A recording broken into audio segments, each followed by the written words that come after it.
Bonjour à tous, ici Milas. J'espère que vous allez bien, que ce petit dimanche continue tranquillement pour vous.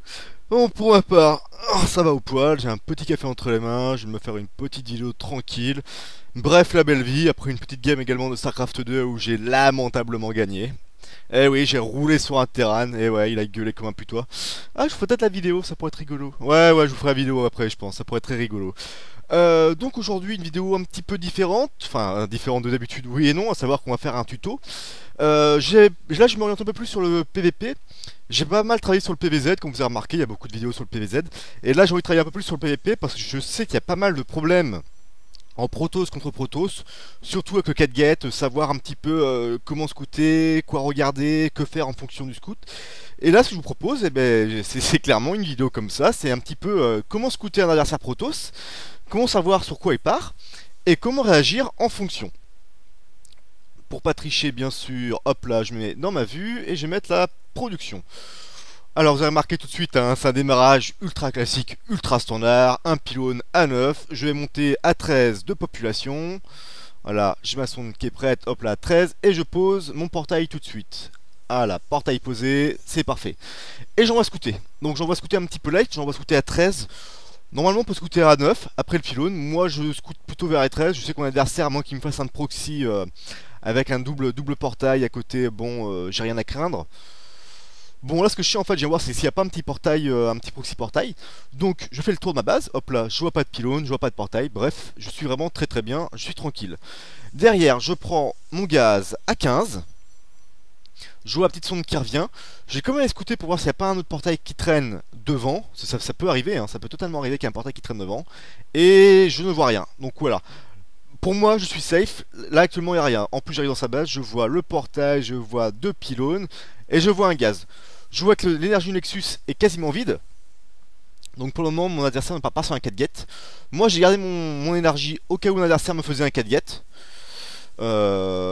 Il ne part pas sur 4 get, donc je vais pouvoir l'utiliser, à savoir, je vais pouvoir chrono boost mon écho, mais également mes unités s'il y en a besoin. Donc voilà, je fais un petit tour, hein. Je vois le nœud cybernétique qui arrive. Ok, je continue, toujours pas d'énergie emmagasinée, hein. Donc il part vraiment sur une macro game, mon adversaire. Pour le moment, j'ai rien à craindre. Pour le moment, j'ai vraiment rien à craindre. Je sais que l'attaque, au pire, s'il y en a une, sera vraiment très light. Moi, dans ma base, hop là, je continue d'utiliser mes chrono boost. Et je fais un petit vol de gaz. Donc ça, c'est ultra important. On va partir sur une macro game, hein. Il y a toute chance qu'on parte sur une macro game. Je sais qu'il peut pas attaquer rapidement, je sais que son nœud cybernétique va être late, je sais qu'il va pas pouvoir le chrono booster. Donc je prends son gaz, moi je prends le mien, comme ça je l'handicap. Là mon adversaire est vraiment très handicapé parce que rester sur un seul gaz en début de partie, en PvP qu'on part sur une game on va dire plus macro, plus tech, c'est vraiment un gros handicap pendant 1 minute ou 1 minute 30. Derrière moi, je sais que mon adversaire est bloqué, donc je suis vraiment très bien. En plus je vois ses unités, je vois qu'il a sorti un zélote.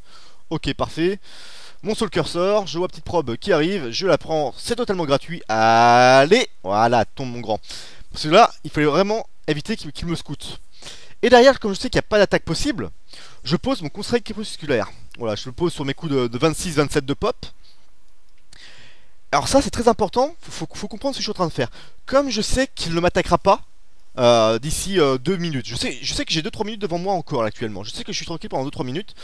Je sais qu'au mieux il va tecker. Au pire il va poser une expand. Voilà, c'est les deux options qu'il a actuellement. Donc moi, je veux jouer sur le fait que j'ai de l'avance au niveau du gaz et au niveau de la technologie. Donc j'ai posé mon conseil crépusculaire.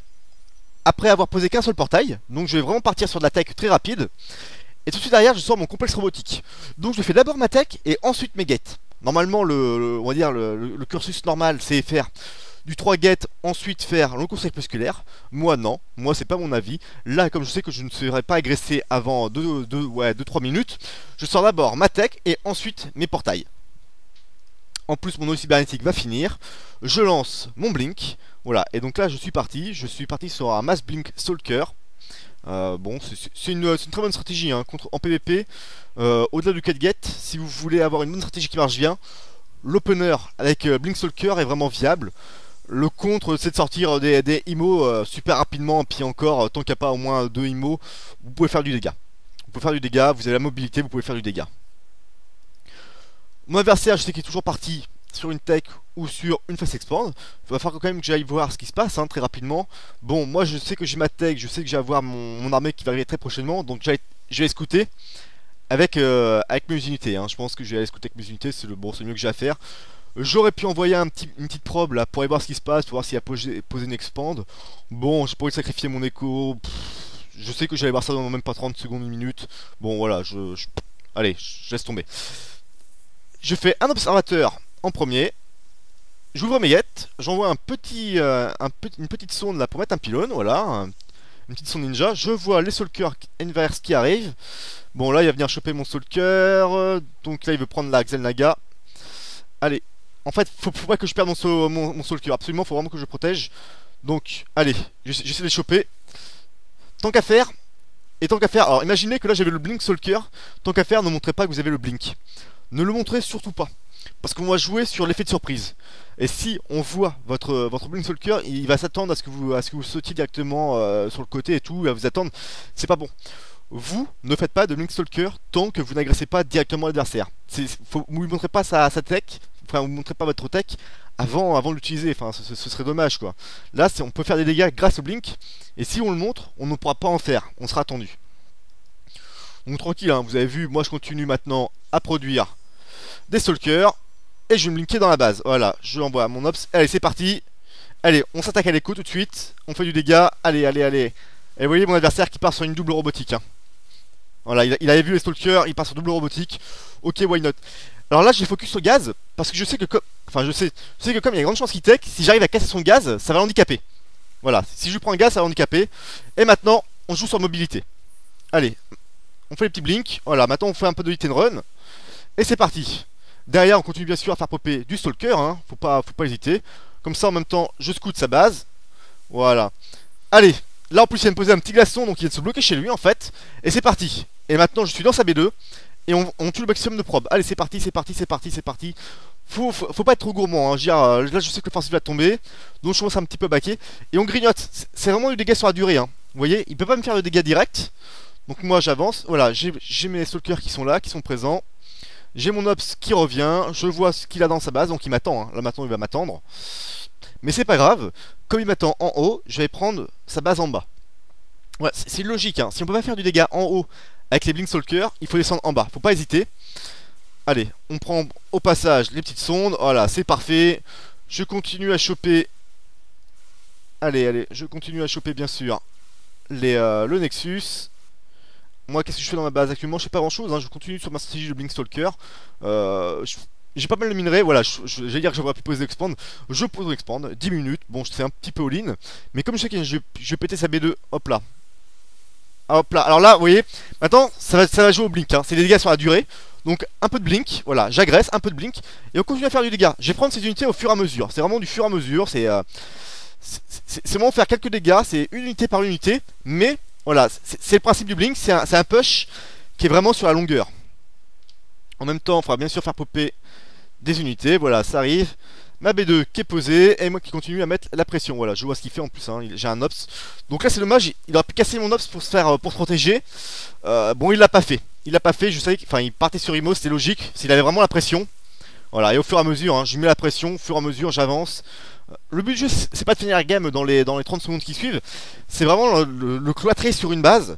C'est vraiment arriver à shipper ses unités au fur et à mesure. Voilà, c'est vraiment faire du dégât sur la durée. Dans ma base, toujours rien. Vraiment toujours rien. Moi, je vais prendre ma B2. Ma B2 va finir tranquillement. Voilà. Ça continue. Bon, là, il y a un immortel. Enfin, faire un peu plus attention. Allez. Là, j'envoie quelques stalkers choper les pylônes. Lui, il arrive. Moi, je continue à mettre la pression. J'essaie de le choper. Un peu de bling défensif. Voilà, c'est parfait. Et là, vous voyez, là, je sais qu'il commence à avoir pas mal de. Enfin, il commence à avoir des unités. Il commence à avoir pas mal d'immortels. Donc, je suis pas mal bloqué en fait. Je suis pas mal bloqué actuellement. Et même si j'ai pris ma B2, je suis un petit peu late au niveau de la technologie parce que lui il a des immortels, moi j'en ai pas. Donc il y a deux solutions. Soit j'arrive à le tuer rapidement, soit j'y arrive pas et je suis un peu bloqué. Donc comme je sais que je peux pas attaquer de front, j'ai envoyé des Stalkers dans le dos. Voilà, vous allez voir. Hop là, quelques Stalkers dans le dos. Et là je vais directement attaquer. Voilà, je vais venir attaquer l'économie. Je sais qu'il va venir, il va venir chercher mes Stalkers. Voilà, petit Stalker. Un petit Stalker, vous voyez, il essuie. Et derrière, je blink et je détruis le complexe robotique. Voilà, donc là, il est pris entre deux feux. À savoir, entre mes stalkers qui sont en train de défoncer l'écho, et mes stalkers, donc dire mon armée principale qui est en train de tuer au fur et à mesure. Et voilà, un petit peu de hit and run, un petit peu de blink, et ça a très bien passé, voilà. Hop là, un magnifique GG, bravo à lui. Donc pour vous montrer qu'une technique vraiment très viable en PvP, bah, c'est le Blink Stalker, hein, qui marche vraiment très très bien en opener. Ça marche très bien jusqu'à 13-14 minutes de jeu. Tant qu'il n'y a pas beaucoup d'IMO ou trop de colosses, ça marche vraiment très très bien. Même ça peut gérer un colosse, un colosse ou deux, ça peut encore gérer. Après, ça commence à devenir méchant, mais ça peut être géré. Donc une technique qui est plutôt simple, plutôt fun, qui est pas très très dur à mettre en place, hein, vous avez vu. Alors soit vous pouvez partir sur 3 get Blinkstalker, soit une get Blinkstalker. Ça va dépendre sur quoi part votre adversaire, donc ça faut absolument le scouter, faut absolument savoir sur quoi il part. Vous mettez quelques pylônes bien sûr pour pouvoir warper directement à côté de chez lui. Vous l'attaquez, et c'est gagné. Voilà, donc j'espère écouter que cette petite vidéo va vous aider pour faire maintenant du Blinkstalker en PvP. Sur ce, je vous dis bon après-midi, et à la prochaine.